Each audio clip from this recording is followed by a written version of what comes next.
Hello, everybody, and welcome to week 3 of building the thinking classroom here. It's a thing on the Pixel Classroom podcast.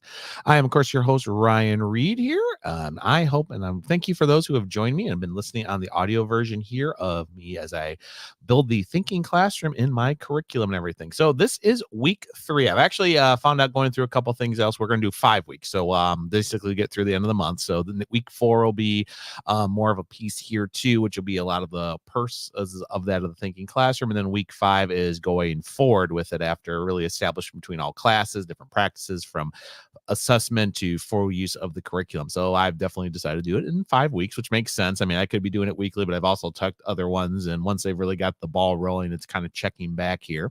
And I have a lot of other things coming up in February and March. So we'll definitely do a check. So I'll definitely look at the thinking classrooms in March after week 5 is done here in 2 weeks.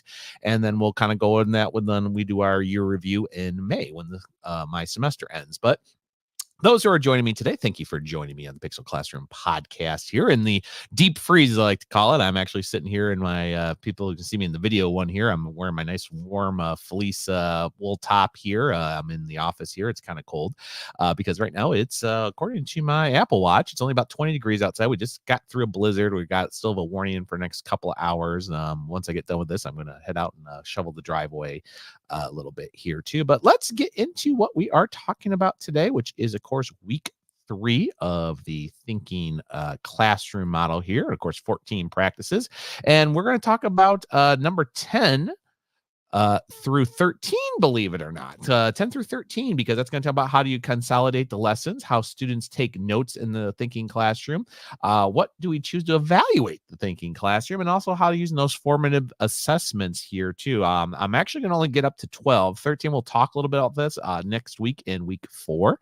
I'll talk about how I've used formative assessments in the thinking classroom, and then what the grading looks like going into that and wrapping up week 5 and hinting. So we're going to go ahead and get into this. So number 10, as you can tell here, as you can see by my little screen, those in the live feed, those who are not, go ahead and listen carefully. So practice 10 is consolidation of the utmost importance of every lesson, because through consolidation, we are able to bring together disparate parts of a task or activity and help students to solidify their experience in a cohesive conceptual whole. So basically is, we're talking about is the problem is that it doesn't work. As mentioned, students by large don't learn by being told how to do it, but of course, by thinking and working upmost to the foundations of the concept and drawing to the work procedures that lead to the common set of tasks. So as I say, one thing it's always constantly, as we get with the students, it's like, oh, is this on the test? And then, we do the review and everything else. But the truth is, it always comes thing. One thing I said many years ago, many people are surprised I'm good with math, but yet I'm not like perfect at it, or the fact that I have a dissertation, I work things about my math. I had a very, very hard time with math. And I mean, it was there. It got worse in high school, honestly. Middle school is I had a math teacher and she knew what it was, and she used gamifying in her classroom, but she was just known for the homework. Mrs. White, I don't know if she's still out there. I know she'd probably be retired by now, and we're talking about, hard to believe now, 33 years ago if you think about it. But she was the homework queen of things too. And she had thing. I mean, she knew what she was doing. She used games and everything for the classroom for math. And the one thing is I did learn a lot from her, but boy, it was just like, more homework equals more students learning, which I don't think worked there. And for a late 80s, early 90s teacher, and I think she had been teaching since the late 70s, it had its issue. And some students didn't have a problem with it. When I got to high school, my algebra teacher, Dean Schultz was his name. Missed that man because he was a tough teacher. He wasn't afraid to tell it how it was. He worked with everybody. He worked with me. I was in summer school that one because I had just failed third quarter of math, and I had worked so hard to try to get my grade up for fourth quarter because I was just like so determined, waked up call that I want to do. I didn't want to be behind with my classmates and my friends, and I still failed the class. And I ended up doing summer school, and then luckily I was able to put in geometry. And then my math teacher then, which was Ms. Lindgren was her name. I can't think of her first name. It's escaping me right now. I think it's in the yearbook behind me somewhere, but we'll not go in there. But her problem is she was a very smart person, but unlike Mrs. White, who knew everything and tried to turn things in a game and was overloaded with teachers, Lindgren's problem was when you got the answer wrong, she would tell you what the answer was supposed to be. She wouldn't explain why that was. Or if you did come up with the right answer, the problem was you didn't do it the way she wanted you to do it. Like you missed this or you skipped a step even though you get the right answer. And I understand. I mean, I do this with my own son. I mean, he's got to show his work. But his math teachers also know they can see where the work is and how they skip it. They want to get it out of their head because they want to actually see them do the work. So they understand it. They can write it out because sometimes we can do things in our head and sometimes we really do have to see it visual. Visual learner versus, conceptual learners, which they get the concept and they can just do it in 2 seconds. We recently had our PSAT and everything. I had a couple of students and they said themselves, they figured out some questions. They're like, well, none of those answers are logical. So henceforth, I knew it was that answer. They can see it in their head or they can just write it out and say, yeah, I know exactly what that is. So, everybody thinks different. Everybody visualizes different. So that was the biggest thing is doing that. And then how students take the notes in. So I'm going to go ahead and share the next screen. So this is what I did. And like I said, Thinking Classroom's biggest one was in business law. And I actually had my instructional coach with me here too. This was always her plan to come in here. And she said herself, if I'm understanding this concept, but if you're going to do it, it's going to require a lot of classroom management. There's going to be a lot of thinking in the classroom, which I know you can do, but she wanted to see how it is. So our biggest thing is here, as I said in the last couple of weeks with mine is, we had it where the students themselves were coming up with their own contract. I did random selection of groups for partners, and they had to come up with a contract between. This can be anything from you letting a backpack, borrowing the car, Stanley Cup. Yeah, I know there's a joke in there somewhere. But what they come in here. So what we did is we went over contracts and we went over warranties because the truth is warranties protect people in shapes like that. But there's so many warranties. There's limited, there's verbal, there's extended, there's lifetime warranties. And we went over this. So we went over Nearpod over the concepts and basically redid it. We talked about the UCC code. Remember, this is business law. And we talked about the concepts of this. And then what we did after that is I broke them off in the groups using my wonderful cards. And they were each given these set of sheets were different things. Now, some were complete concepts. They were all about the same length. It's just some maybe had an easier time looking than others.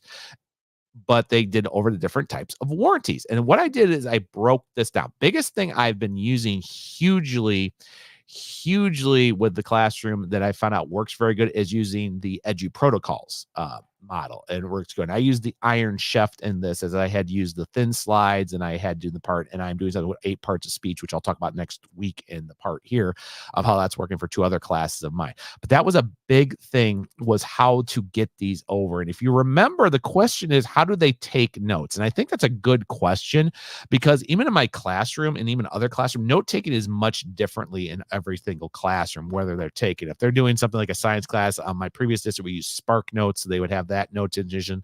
I would have setups to where they could take the concepts, do reflections. They would have a Quizlet, now Notes, since Quizlet had some issues with districts and everything else to do this. But my thing is, like I said, the 2 points of engaged thing is to create a record for students to look back in the future and a way for them to solidify their own learning. I mean, that's the point of note taking. It's not just, oh, what was that they're talking about? It's able to go over like, this is what this is, whether it's definitional terms, concept terms, or what, and then putting that into practice. And of course, my classroom, we don't have a lot of note taking. We use the Nearpod as a part of note taking when they're doing the reflections or answering questions. They can access it any time. I post the student paced version on Classroom, and then I take their participation or regular grades if it's graded, and so forth. But that's always been a thing. So one thing we did hugely, especially since we use the whiteboards, is I actually have these set up in my classroom. I got the pieces thanks to 2 of my math teachers. And what we do is I actually take pictures of these, or I use the Post-it app, or some classrooms we use the Rocketbook app to scan these. So what I do is I have them go over, because we go through the normal models here. Like this one here is extended warrant. So using one of the Edgy protocols. What is a fact about this thing? And sometimes it's extended warranty. It's repairs that aren't covered by your money. Like, hey, if the brakes are being recalled, I turn that into the car shop. They'll give me, they'll replace those for free. I won't get a service charge. I might get a free car wash or an oil change as a result of it because they're doing the extended war. But what is the evidence of that breakdown? Costs less than the average service plan, which is true. Versus like, I have to go take my car in here, and I'm going to be doing this in a couple weeks. I need to get the brakes replaced. The car is coming up 7 years old this May. It is time to do it, but I have to get a referral and everything else with a local mechanic, which is actually a very trusted one in the family.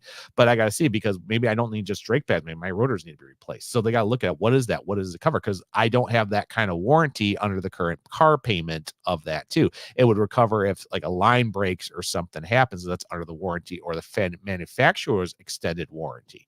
So they had to look at that. And that's something like right here, what are sometimes it's out of pocket like that. The warranty is not going to cover that.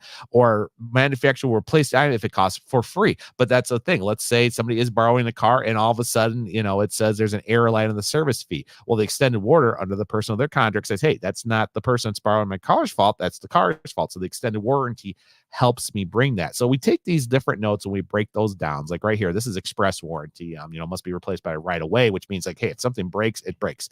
I'm returning something right now that I got my wife for Christmas, which was a charging jack station. Well, we found a cheaper one, and B, also it's not charging it correctly with the phone way it's set up. But according to the warranty, they should say the express return policy, which is a type of warranty, as long as it's returned by the 31st with no major issues, or if it is damaged or it's not doing what the product was, I'll get refunded in a Amazon credit or gift card to do it, which is fine. We got it. And and if I do it for free at UPS stores, instead of me paying money for shipping, as long as I do the scan and drive that little bit, boom, I got it. But there's a stipulation to that, because like right here in this one, provides repairs and replacement within a specific period of time. So I had several students who keyed this back to notes they were doing in our class about things that need to be replaced in an industrial arts class or into areas for culinary arts. So I'm seeing those deep connections about how they're doing the evaluation of that. Like right here, step 12. How do we choose evaluate? Well, it can be compliances, it could be credits, it could be practices, but you got to see what is value. The reason why I had this, I could have done this in a sense that we had the students basically, oh, this is just warranties, whatever. You're just telling me under how that works under different laws and everything. Okay, cool, Dr. Reed, let's move on with our lives.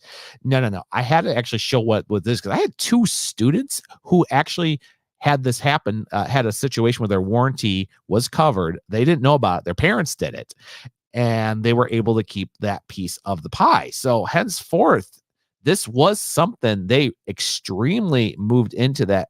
What is the valuation of the value? So they're evaluated on that. So we took these little areas, we broke it down, and then I had to meet with their partners. And what we did, and this goes to the next step, because like I said, this is right here, the Iron Chef. So those are not Iron Chef. And I had to tell the students, believe it or not, I asked the students, do you know what Iron Chef is?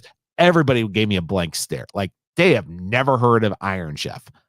My son, who's 13, who's 4 to 5 years younger than my seniors and juniors, knows what Iron Chef is. That's because of my parents. Even though Iron Chef's been around a while, there's YouTube channels, there's other versions. It's like they don't have any concept of what is Iron Chef.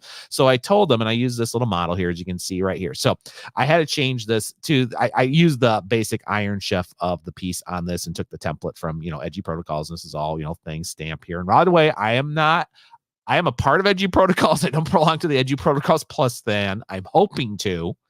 Unfortunately, I had to renew my Quiz account. That's a different story, which is used by Edgy Protocols. But that's the thing. But the question is, given their concept, because I had a different concept of each warranty about this, types of warranty, and how that can work. So basically, the first concept is, what does a warranty look like? Now, I had these guys broken. This is a class of 21, and we were missing 2 students, so we were down to 19 people. I mean, the groups were pretty much almost even 3. I only had one group of 2. And they said, what does a warranty look like? Well, it looks like this. It looks like this. And when people said sounds like, this was what confused them. Like, what do you mean sound like? It's like, if I talked about a warranty to a return customer, like, this tire, I got it replaced by the automotive place and it broke at Bell Tires. What does that sound like? I'm like, oh, that's really easy, Dr. Reed. It would sound like, my tire blew. So I have the concept of a receipt. I have the thing about doing a verbal agreement. They have to replace it because they're overpaying. And also it is kind of a state law or local law that they have to cover it. I said, That's what I'm looking at. And then they would find a picture. But then what's the secret ingredient? That's always the thing. Remember, Iron Chef's concept is you get a bunch of professional chefs and they're given a secret ingredient. That could be anywhere from like Brussels sprouts to, pizza dough. One was a really cool pizza dough episode from several years ago, by the way, I like. But what makes that secret ingredient is how does that make that warranty work? And some might be like, well, this is covered over all this. Well, it works perfectly because of I'm using a car or we're borrowing my bag. So the warranty is if that bag rips or damages, everything, it's covered by the store warranty. I can run back to Target, Meijer, or wherever I bought it, and it should cover. I'm like, right. So henceforth, it's not the person in the contract. This got them thinking, and they were like, oh, I see what you're seeing here, Dr. Reed. If something goes wrong and it's not my partner's problem or my fault, how does it protect me? So that way I'm not paying out, I'm losing my item, or I can replace it. I said, exactly. So then they're getting that concept. They're getting that wonderful concept. So then they started breaking it down. So basically is the next question is how long these warranties are. So what warranties do you want? It's like, well, I want a warranty that does X, Y, and Z. And what do you want this to do? And basically protect me from paying out money or repairs or, helping my friend so he doesn't get hurt in an accident. And then they did the picture example, and then they would do the secret ingredient for that. And then of course, what are the types of warranty to protect you? And some are like, oh, I got to extend it, or I have a limit, or I have lifetime. So if my AirPods break, as long as they're within that lifetime of the device, it should protect it. And I said, yeah, whether those AirPods are around for 6 months or they're around for 5 years. And a lot of them were getting this. So then they said, what is the performance or good technology? Or there's time. So they said, well, I got online, I have a piece of paper, I've got receipts, I can talk to customer service, similar to what I was just doing here with my return. I had all that contact. And they would go, so then I gave them different types of warranties. The reason why is I have a couple people who don't have a partner is a very big reason with this. Reason why they don't have a partner. So then I broke it into a kind of a Freyer sense, such as a product warranty, service warranty, and state law. And everybody had to follow state law. And I said, everything looks different. Doesn't matter if you're in Rhode Island, Illinois, California, Florida, whatever, state laws require different things and can with product warranty. So they wanted the product warranty for all their items. Almost everybody had a physical property, car, backpack, cup, AirPods. I had one person that was doing a Bluetooth speaker, which was kind of a cool concept to borrow for their practice for dance team, which I thought was a really cool idea for a contract. So they went and did that, and they definitely would sounds like, well, the product warranty would be here, it would be X, Y, and Z, and it would be under the company. What's the service warranty? So this one was an interesting one. A lot of them did not have service warranties because they had to think, well, mine's not automatic. It's a backpack. The only service it is I have to throw it on my backpack. I said, right. So there really isn't. So they found out some of the warranties don't cover their product, or they're different types that don't. So this really got them thinking and joing and everything else. And it worked so good. And they just really had to look at that. And those are my visuals here. I'm sorry, I'm having a little bit of an internet issue there. There we go. Now I'm showing the warranties there a little bit better. So there we go. I mean, I'm mostly recording for the audio visual learners. Here we go. Here's the types of warranties: product, service warranty. Then we get to the last one, the state law. And I put the secret ingredient. What does Illinois state law provide you when it comes to violations of a warranty? And some of them were like, well, I have a backpack. Like, well, what's the state law for bags? Oh, it should be over back things because that way it keeps it safe. It doesn't fall off. It's good for your back support, which is a medical. I'm like, there you go. And then a lot of people are like, well, it has to have a license plate. There's got to be insurance. There has to be transfer of deed if you've got somebody borrowing the car. I said, think of an iPass. Like, oh, you're right. The iPass has to be, serviced by those cars. You can't just say, oh, mom, can I borrow your iPass? Sure, honey. And then they give it to it, but that car's not registered with the iPass. All of a sudden you got a violation saying, uh-oh, I don't know what scan there, but that's not your Chevy Impala. That's this beat up Neo car. And it's like, uh-oh, yeah, problems like that. And then what they had to do is once they got all this and put it all, they had to go back to the original Freyer car I did, which was the 2024 one, which was designed. And they had to look up, they had to copy and paste that. And then I had them do a reflection on that, because remember, that was the one thing is how does the formative assessment? So they're looking at that formative assessment, which is creating, the Freyer Iron Chef model, tying it back into it. But the truth is, like I said, find ways for students to understand both where they are, what they know, and where they are going. Have them what they have left to learn. So now they're kind of getting into this little piece to seeing that a contract isn't just an agreement between a promisor and a promisee. There's more to it. It's more stacked, and it can be very, very basic for this area. So they're seeing and putting it together using the Iron Chef, and then what we did with the Freyer card setup about how those connected. Just I'm building that scaffolding here in the thinking classroom. And this was something my instructional coach really liked. She liked the fact that I only focused so long on the PowerPoint, did my randomization of questions, broke these groups up, and she really saw them doing a lot of deep thinking. She saw them doing it. She saw me walking around. There was very, very little disengagement. She know I had two students that weren't going to be working in the groups and how I went back to them, but I was able to leave those students behind themselves. And, and I would get on them if they weren't participating. I made them pass that marker around. So I kept doing it like 5-6 minute increments and worked on this in a full 30 minutes because we're block schedules. We have a lunch in between. So on early release PLC days, we have only 30 minutes for lunch. And when we got 40 minutes for lunch. So I'm making them work there. So I use that 10-12 minutes for the Nearpod question and answer, broke them off from that group.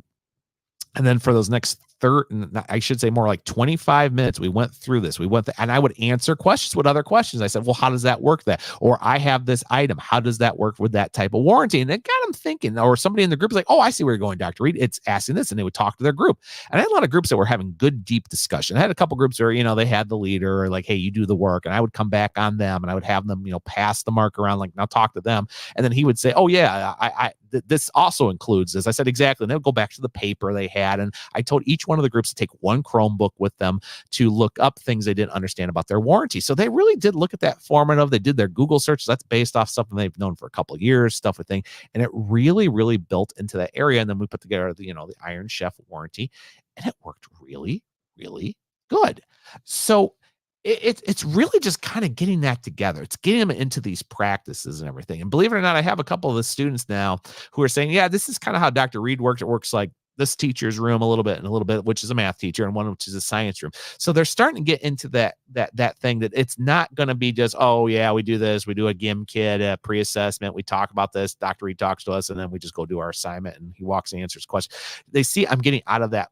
It's still a blended classroom, but they see I'm getting out of that practice. And the person who's joining me right now, thank you so much for joining us on their areas too.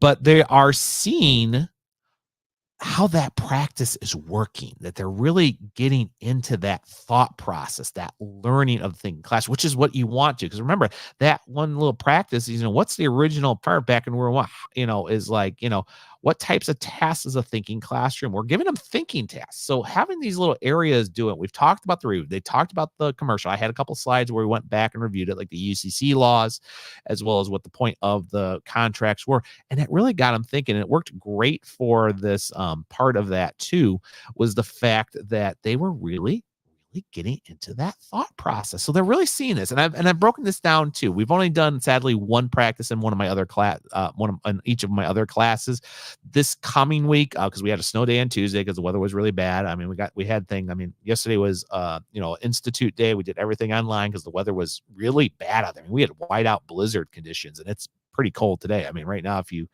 can't hear it on the microphone, there's somebody right now plowing their driveway. I'm going to be heading out there in a little bit to just get mine cleaned out here. And it's now it's gotten to a whopping 21 degrees outside, as I said earlier in the podcast.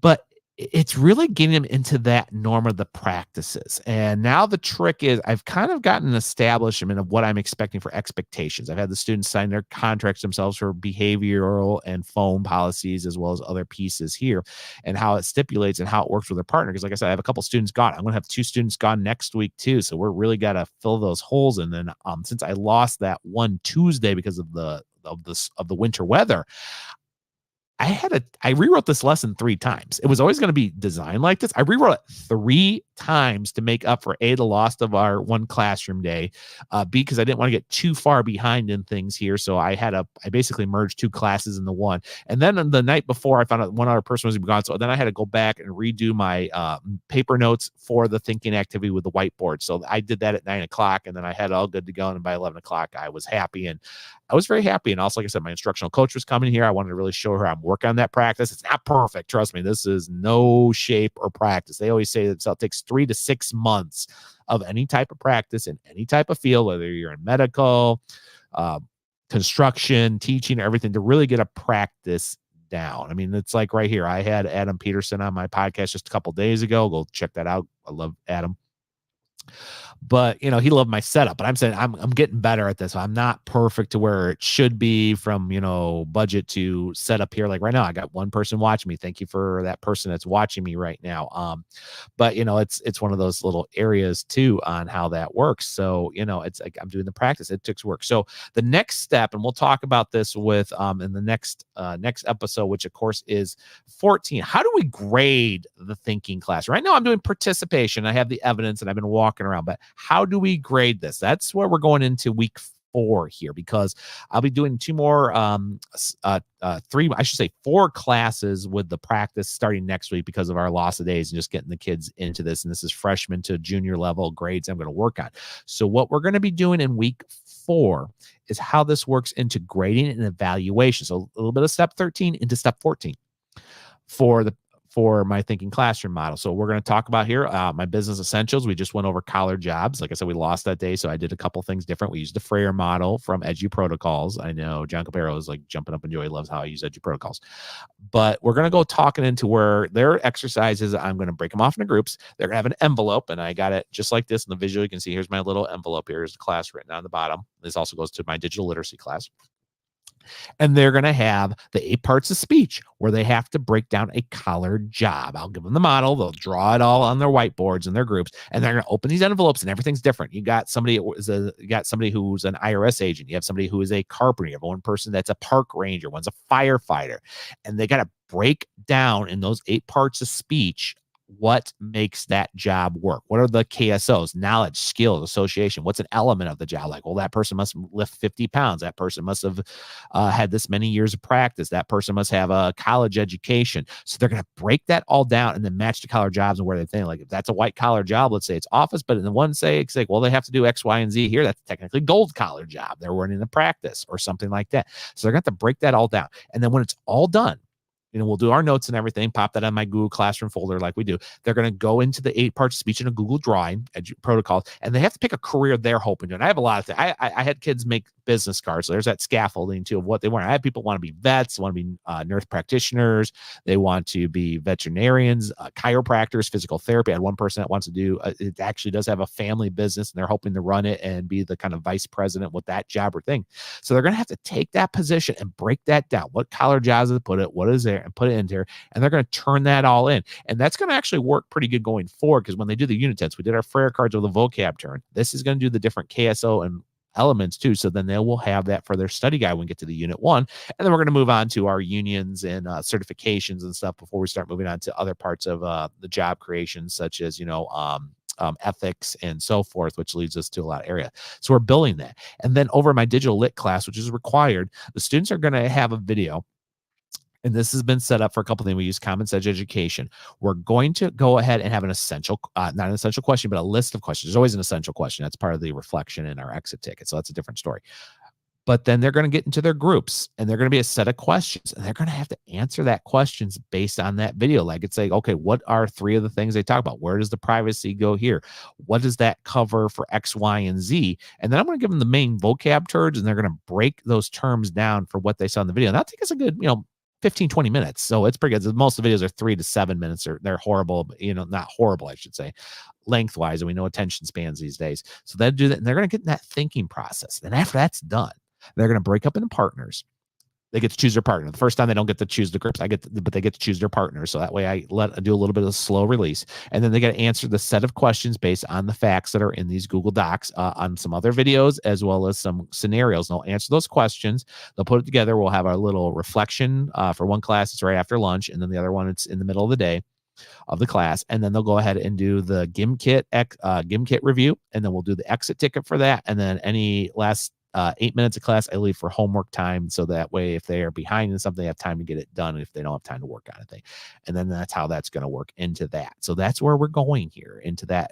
How do I grade it? How do we get that evaluations? So that's how we're going to be doing that into week 4. And I'll have more classes evidence. Also, we'll see how business law goes here. I've already put together next week's 2 lessons. I'm keeping an eye on the weather.